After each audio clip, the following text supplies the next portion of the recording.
প্রিয় দর্শক, চোর পালালে বুদ্ধি বাড়ে একটি কথা আছে। এই কথাটি খুবই পরিচিত।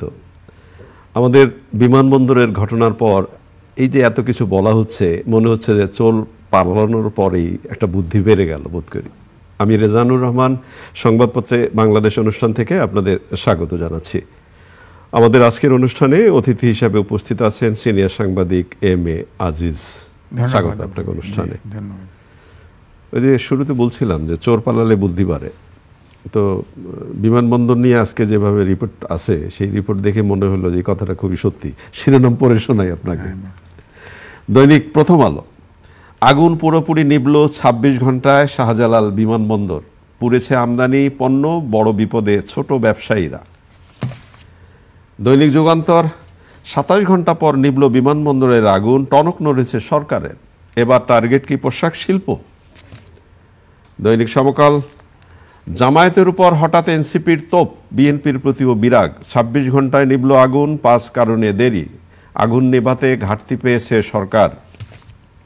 কালের কণ্ঠের শিরোনাম, বিপজ্জনক পণ্যে বড় দুর্ঘটনার ঝুঁকি। ২৭ ঘন্টা পর নিভল আগুন, শত কোটি টাকার বেশি ক্ষতি। বাংলাদেশ প্রতিদিন। ব্যবসায়ীদের মাথায় হাত, দিনভর অচল অবস্থা চট্টগ্রাম বন্দরে। মানবজমিনের শিরোনাম, যেসব প্রশ্নের উত্তর মিলছে না বিমানবন্দরের অগ্নিকাণ্ডে। খবরের কাগজ। বিমা সুবিধা থাকায় নির্ভর ব্যবসায়ীরা। পণ্য রাখার নতুন স্থান জিএসি মেইনটেন্যান্স। আমার দেশের শিরোনাম, শাপলার বিরোধ, শঙ্কায় গণতান্ত্রিক উত্তরণ। কালবেলার শিরোনাম, চিকিৎসা যন্ত্র সচল কিনা জানতে খরচ হবে ২৯ কোটি টাকা। দৈনিক সময়ের আলো। নাশকতা অবহেলায় যত প্রশ্ন, ব্যবসায়ীদের ক্ষতি ১০০ কোটি টাকারও বেশি। রমজানের আগেই নির্বাচিত সরকার। ইনকেলাব। নির্বাচন ঠেকানো পোশাক খাতেই টার্গেট। বিলিয়ন ডলার ক্ষয়ক্ষতির আশঙ্কা, বিমানবন্দরে কার্গো ভিলেজে অগ্নিকাণ্ড। আজ থেকে আমরণ অনশনের ঘোষণা শিক্ষকদের। রূপালী বাংলাদেশ। চারদিকে নীল নকশার আগুন, অবহেলায় ক্ষোভ, তদন্তে কমিটি। আলোকিত বাংলাদেশ। ফায়ারের গাড়ি ঢুকতে বাধা, খালেদা জিয়া ও তারেক রহমানের জন্য বুলেট প্রুফ গাড়ি আসছে। শিরোনাম আপনি শুনলেন। আমি শুরুতেই যে কথাটি বলছিলাম যে আমরা কোনো ঘটনা ঘটে যাওয়ার পরপরই আমরা অনেক কিছু করি, এটা হতে পারতো, এটা হতে পারতো, এটা কেন হলো না। এই যে আজকে প্রশ্ন উঠছে যে ফায়ার সার্ভিসের সদস্যের ভেতরে ঢোকার অনুমতি পেতে ১ ঘন্টার বেশি সময় লাগে বলে অভিযোগ। এক জায়গায় আগুন লাগছে, কেপিআই খুব গুরুত্বপূর্ণ স্থান, কিন্তু ফায়ার সার্ভিসের গাড়ি ঢুকবার জন্য ১ ঘন্টা দেরি করতে হবে কেন? আগুন তো নিভাতে হবে আগে। এই যে ধরেন ২৬ না ২৭ ঘন্টা পর আগুন নিভলো, একটা জায়গার আগুন নিভলো, আগুন নিভাতে ২৭ ঘন্টা, কি বলবেন? ধন্যবাদ আপনাকে। আগুন নিভল, হেডিংটা ঠিক আছে। অর্থাৎ ২৭ ঘন্টায় পুড়ে নিজে নিজে আগুন নিভেছে, আগুন নেভানো হয় নাই। ১ ঘন্টা যদি এরকম একটা কেপিআই, যেখানে কেমিক্যাল আছে, যেখানে গার্মেন্টস আছে, এটা ১ ঘন্টা আগুন লাগলে আর কিছু থাকে? ১ ঘন্টা তো গেটই খুলতে দেয় নাই, গেটই খোলে নাই। তো তাহলে যারা এখানে দায়িত্বে ছিল তাদের তো এ পর্যন্ত কোনো খবর পাইছেন চাকরি গেছে? না, কারো কিছু যায়নি। এটা কেপিআইতে ফায়ার আগুন লাগছে, এটা পরের ব্যাপার। এখানে আগুন নিভাতে যাবে ফায়ার ব্রিগেড, ১ ঘন্টা ঢুকতে পারে নাই। অন দ্য স্পট তাদেরকে অ্যাকশন নেওয়া উচিত ছিল। এটা কেপিআই। এখন আসেন আলোচনা, যে আমি প্রথমেই দেখলেন যে আমি অধিকাংশ বড় পত্রিকাগুলো হেডিং দেখলাম, আগুন নিভল ২৭ ঘন্টা পর, কেউ লিখছে ২৬ ঘন্টা পর। আগুন নিভছে, নিজে নিজে নিভছে, নিভানো হয় নাই। কারণ এই জায়গায় প্রথম প্রশ্ন হচ্ছে দাহ্য পদার্থ, কেমিক্যাল এবং পোশাক, অর্থাৎ আমাদের এই বিমানবন্দরে, শাহজালাল আন্তর্জাতিক বিমানবন্দরে এক্সপোর্ট গুডস একটা চ্যানেল দিয়ে যায়। আচ্ছা। আর ইম্পোর্ট যেগুলো আছে, যা আসুক সব একসাথে সব রাখা হয়। বলেন এটা কেপিআই কি করে হয়? এর আগে ৭ দিন আগে পরিদর্শন করছে, ইন্সপেক্ট করছে, এই গোডাউন ঠিক আছে, ঠিক আছে, ঠিক আছে, মানে সবাই একসাথে আছে, সব ঠিক আছে। হ্যাঁ, সব ঠিক আছে, মানে কোনো রিস্ক নাই না। কিন্তু এই যে এখানে এখন যেটা বলা হচ্ছে কালের কণ্ঠে, যে হ্যাঙ্গার, কাস্টমস, গুদাম ও নিরাপত্তা ঝুঁকিতে, 25 বছরে পুরনো দুর্বল অগ্নি নির্বাপনী ব্যবস্থা এবং আধুনিকায়নের দাবি উপেক্ষিত বড় বিপর্যয়ের সংখ্যা। তাহলে 7 দিন আগে কি বললো? মূল কথা হচ্ছে এটা কেপিআই, জি, কিন্তু কেপিআই মানে সম্পূর্ণ নিরাপদ থাকতে হবে। কেপিআই আপনি ওখানে তো হাইড্রেন্টি নেই, আগুনই নেই, পানিই নেই, পানির ব্যবস্থাই নাই। আপনি ঢাকা শহরে দেখেন না, 10 তলা 14 তলা বিল্ডিং, এই ধানমন্ডি গুলশানে হয়েছে না, একটাতে পানির ব্যবস্থা আছে, আন্ডারগ্রাউন্ডে পার্কিং আছে, কিন্তু পানি নাই। আগুন লাগলে কি করবে ফায়ার ব্রিগেড? কি করবে বলেন? যাইতেই তো সমস্যা। আগুন নিভাতে হলে তো পানি লাগবে, পানি কোথায়? অবশ্যই পানি কোথায়? কেপিআই মতো বিমানবন্দরে পর্যন্ত আপনার পানির ব্যবস্থা নেই। আপনি কি করবেন? নিভাবেন কে? তো 27 ঘন্টা পুড়তে পুড়তে সব নিঃশেষ হয়ে নিজে নিভে গেছে। আপনারা চিন্তা করেন এখন এখানে যেটা ঘটে গেছে, যে এই বিমানবন্দরটার যে পরিকল্পনা, ম্যানেজমেন্ট, এটা যে পরিচালনা, পুরাটাই ফল্টি। আমি আশ্চর্য হয়েছি, ওখান থেকে শুরু করে যে নূতন টার্মিনাল বানাইছে না, এগুলো সব পুড়ে যাওয়ার কথা ছিল, সব পুড়ে যাওয়ার। যার নূতন যে টার্মিনাল আপনি দেখবেন যে এটা শিওর বাংলাদেশ তো মাকড়সার জাল বাঁধবে। যেভাবে ডিজাইনটা হয়েছে, এই ডিজাইন বাংলাদেশে মেনটেন করতে পারবে না। ডিজাইনটাতে মাকড়সার জাল বাঁধবে। তো ওটা অন্য ইস্যু। কিন্তু বিষয়টা হচ্ছে যে এয়ারপোর্টের মতো জায়গায় আপনি দেখেন, এয়ারপোর্ট নামতে পারে নাই, উঠতে পারে নাই। আপনার ক্যালকাটা এয়ারপোর্টে নামছে গাড়ি, এয়ারপ্লেন, সিলেটে নামছে, চট্টগ্রামে নামছে। তারপরে যারা যাবে, অনেকের ট্রানজিট আছে না, ট্রানজিট তো সব ফেল। তারা টিকিট পাবে কোথায়? ওখানে যায় আটকা পড়বে। মানে একটা হযবর পুরা সারা পৃথিবী জুড়ে এটা একটা রিস্কি এয়ারপোর্ট, এটাই কিনতে হবে। ধরেন আমি এক বিদেশে গেছিলাম, যাওয়ার পরে একটা প্লেনে উঠে আসলাম, আসার পরে কাতার বিমানবন্দরে এসে এইটা প্লেন চেঞ্জ হলো কেন? ওই প্লেন নামার ব্যবস্থা নেই। মানে অত বড় প্লেন এটা আমাদের শাহজালাল ইন্টারন্যাশনাল এয়ারপোর্টে নামতে পারবে না, এই রানওয়ে নাই। তো সুতরাং এটার কথা বাদ দিলাম না, আমরা ছোট দেশ, রানওয়ে নেই, ছোট প্লেনই নামলো। কিন্তু কেপিআই ঘোষণা করছেন তার টোটাল নিরাপত্তা থাকবে না, সেটা তো নাই।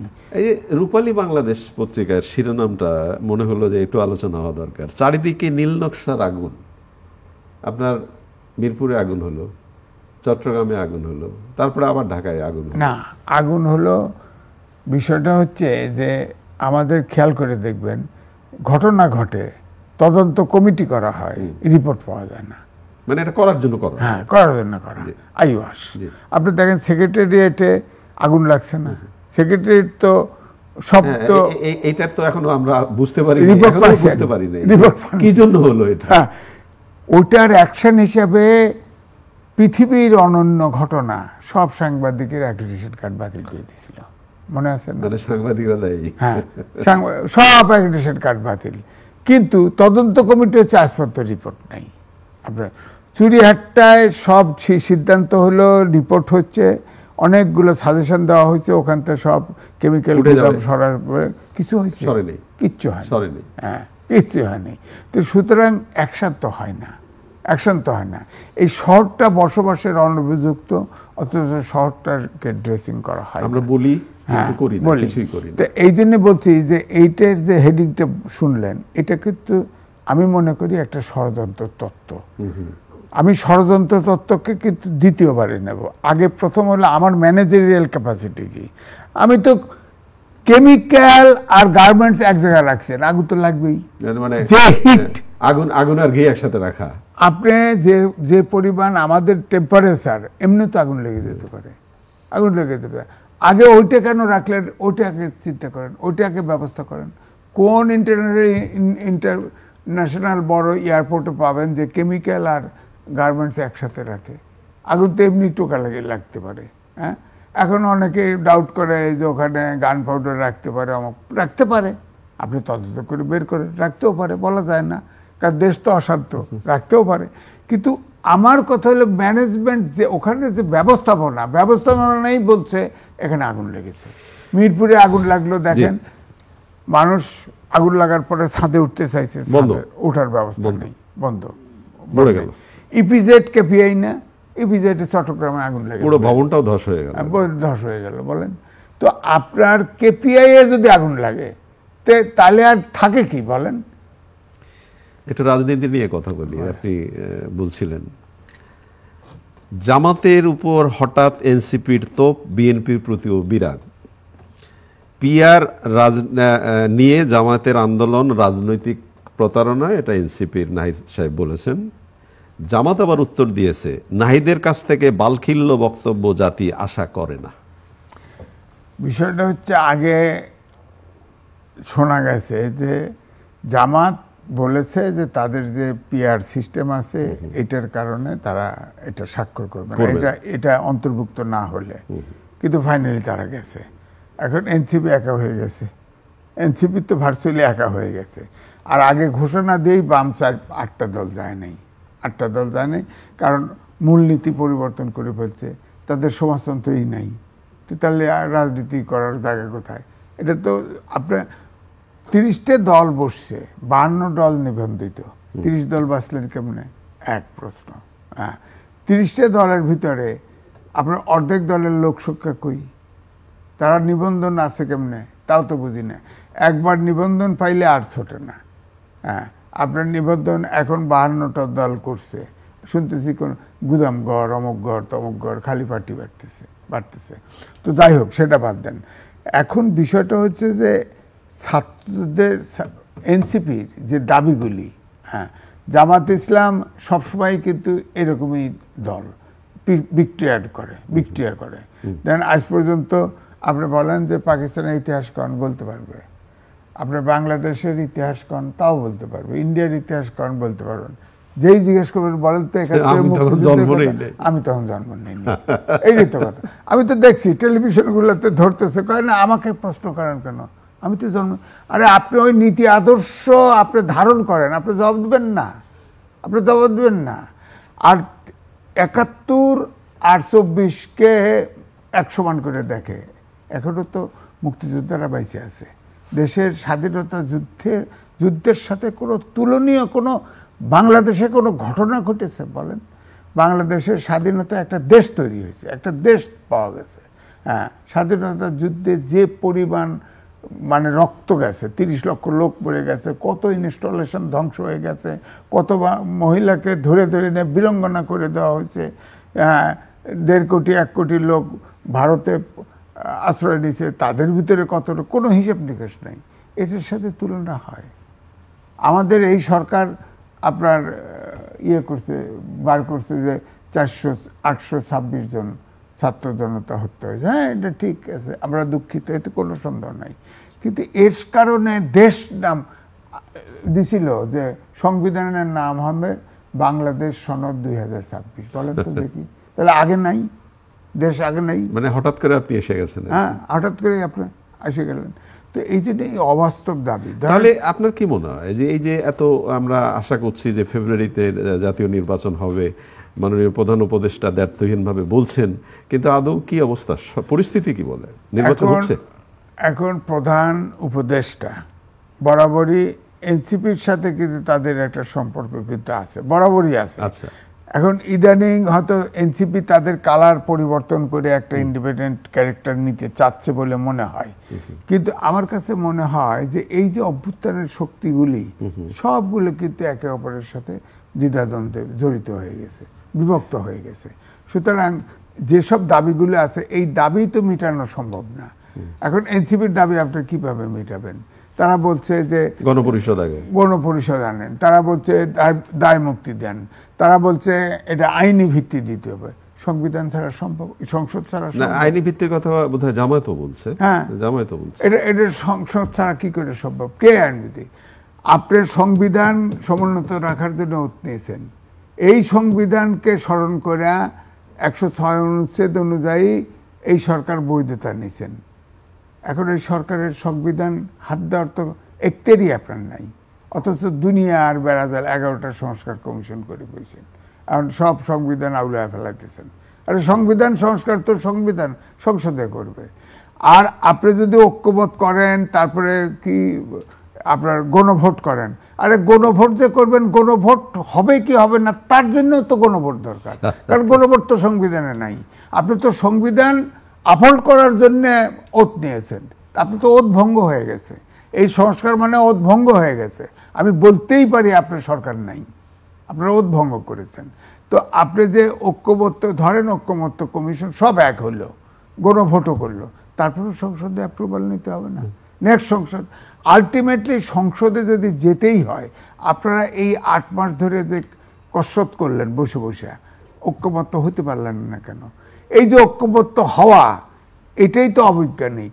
25টা দল, নীতি আদর্শ আলাদা, সবকিছুতে একমত হবে। সেটাই বা ভাবেন কি করে যে আলাদা আলাদা বললেন, তাতে আবার একটা জায়গায় দাঁড়ানো, সেটা হয়তো হইতে পারে যে না আমরা এই কাজটা করলাম। ওইটাই আমি বলছি, নীতি আদর্শ সারেন্ডার করবে কোত্থেকে? এই যে এক হতে হবে প্রত্যেকটা ইস্যুতে। ধরেন মূলনীতি, ওখানে সমাজতন্ত্র আছে, জাতীয়তাবাদ আছে, তাই না? এখন সমাজতন্ত্র বাদ দিয়ে বাম দলরা থাকতে পারবে, তাহলে থাকেই না, রাজনীতি থাকে না। একেবারে শেষের দিকে আমরা এই যে শিক্ষকরা বসেই আছে আন্দোলনের জন্য, কি করবে? এখন তো শোনা যাচ্ছে যে তারা আমরণ অবসান করবে। কি করবে তারা? আপনার ঘর বাসা ভাড়া বাড়াইতে চায়, বাসা ভাড়া 50 টাকা, হ্যাঁ বলেন 1000 টাকা, 1000 টাকা ভাড়া। এখন তো বলেন কোথায়, কোন দুনিয়ায় 1000 টাকাই ধরেন 1000 টাকা বাসা ভাড়া পাওয়া যায়? বলেন বাসা ভাড়া বাড়াবাটা কেন? আপনি তাদের জাতীয়করণ তারা আছে, এটা হলো কি, ওই যে ইয়ের থেকে অনুমোদিত ওইগুলি, তো তাদের বেতন না দিলে শিক্ষা ব্যবস্থা, আপনার শিক্ষা কোথাও চাকরি না পাইলে হয় শিক্ষক, এই অবস্থা থাকবে কেন? আর সব জায়গায় শিক্ষকদের সম্মান হলো সারা পৃথিবী উন্নতদের সবচেয়ে বেশি, বেতন বেশি, শিক্ষা প্রাইভেট স্কুলে বেতন বেশি সবচেয়ে। আপনি শিক্ষা আমাদের দেশে সব এসএসসি, গোল্ডেন 5, অমুক 5, কিন্তু কিছু ধরেন কিছু জানে না। তো শিক্ষা ব্যবস্থা আমাদের এই সাউথ ইস্ট এশিয়ার ভিতরে শিক্ষা খাতে বাজেট সবচেয়ে কম। আমার বক্তব্য হলো ট্যালেন্টেড লোকজন শিক্ষক বানাতে হবে, বেতন সবচেয়ে বেশি হতে হবে, এবং পড়াশোনা অবশ্যই বেসিক অত্যন্ত স্ট্রং হতে হবে ছাত্রদের। এই শিক্ষাকে ধরেন, এই যে 11টা সংস্কার কমিশন করছে, শিক্ষা কমিশন নাই। আপনারা 12 প্রকার শিক্ষা ব্যবস্থা চিন্তা করেন, ইংরেজি বাংলা মিলে 12 প্রকার শিক্ষা ব্যবস্থা আছে, এবং সবার মাস্টার ডিগ্রি। এই 12 প্রকার জাতি তৈরি করতেছি, জাতীয় ইস্যুতে একমত হতে পারি না।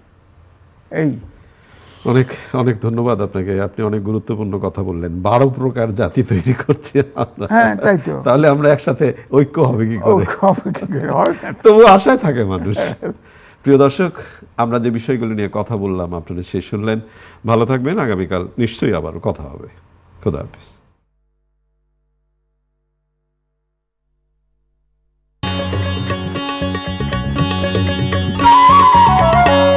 আপনারা দেখছেন চ্যানেল আই।